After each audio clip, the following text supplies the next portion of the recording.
Здравейте, скъпи приятели!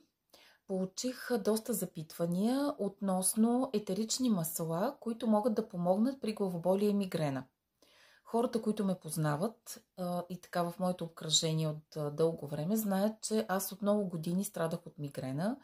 Това изключително тежко, невероятно тежко, мога да го нарека, и неприятно състояние, влошаваше много качеството ми на живот.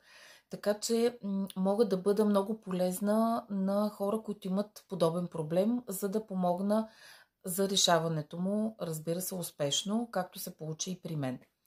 В канала ми, малко по-надолу, някъде ще намерите видео, в което аз доста подробно описвам всичко. Затова сега няма да се спирам в това видео на целият етап и целият процес и всичко, през което съм преминала. Само ще споделя за няколко етерични масла, които на мене са ми помогнали, но това са всъщност основата, от която аз съм тръгнала.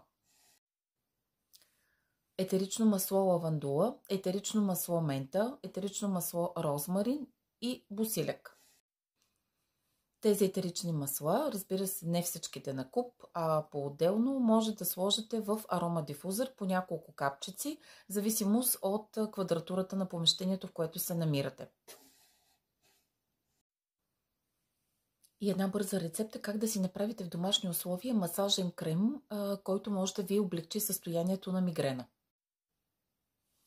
2 капки масло мента, 2 капки масло лавандула и една чайна лъжичка кокосово масло, което да ви служи за базово. Може да използвате арганово или там каквото друго масло имате.